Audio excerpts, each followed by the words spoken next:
In this video, we're going to take a look at problem 5-15B on page 172 of the text. In this one, we're given a trial balance, and we're going to be putting in the required adjustments. So first, let's look at supplies inventory. Now, according to our books, we have $625 in supplies in our inventory. But the text tells us that supplies inventory as of October 31st is actually $210. So what has happened is after we've purchased the supplies, we have used them up. So that's the important number. That's what we're looking for in our adjustment, is the amount of the supplies that we've used up. So if we had $625 and the text is telling us that we've really only got $210 left, that means that we have used up $415 in supplies. So that's the number we want to put in our adjusting entry, the amount used up. And when you're doing an adjustment, almost always debit an expense account. So in this case, we're adjusting supplies, so we're going to come down to supplies expense and debit that for $415. Okay, and then we're going to go up and now reduce the supplies account by $415. So we're that's A, gonna credit the supplies account for $415.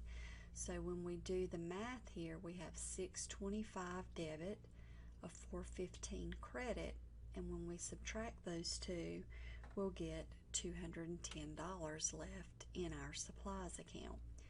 And then it's showing that we've used up $415, so our books are going to report in supplies expense the amount that we used up. So let's go ahead and move on to prepaid insurance. In the text it says unexpired or remaining insurance as of October 31st is $800. Okay, so if we started with $950 and we've only really got, according to the text, $800 left, then we've used up $150. So just like before, we're going to come down and find the expense. So we're talking about insurance. So insurance expense is going to get the debit for the amount used up.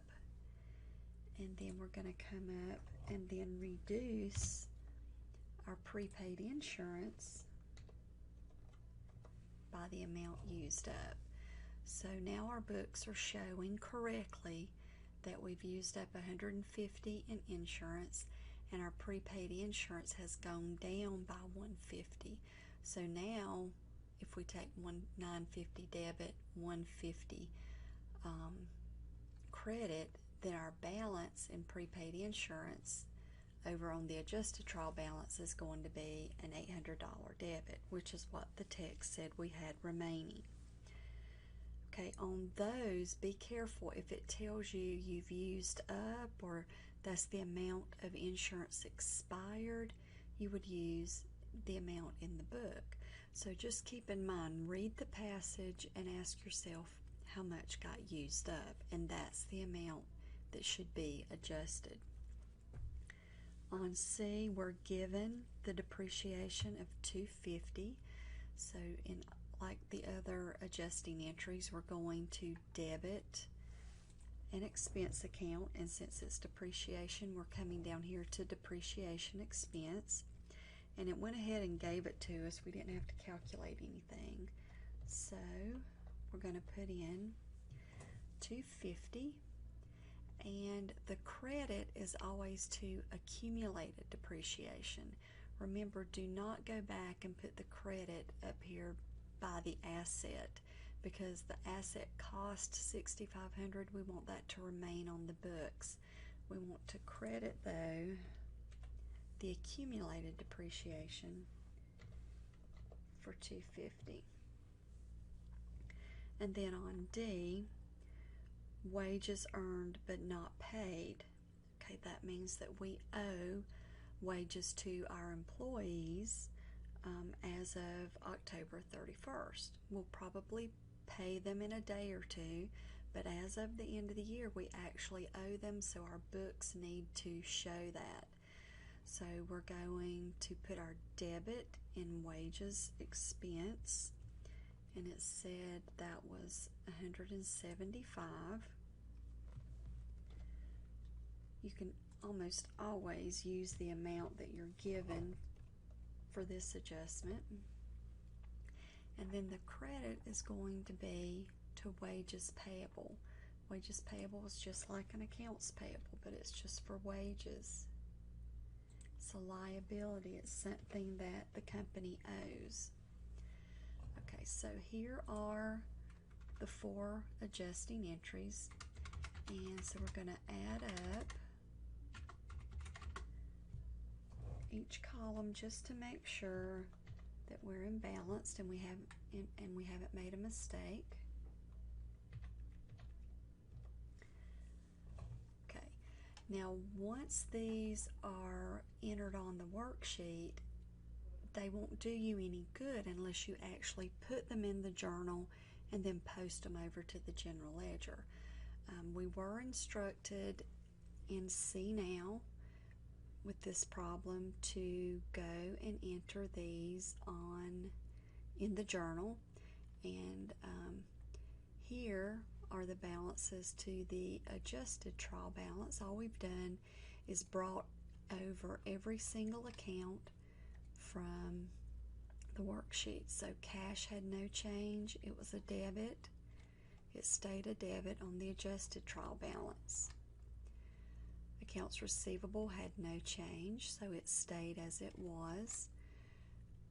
Supplies, we had a $625 debit. We credited for $415, so the balance is a $210 credit. a $210 debit. It's just like you would balance out in the general ledger.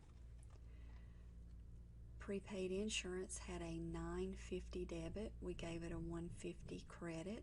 So now the balance is $800 debit.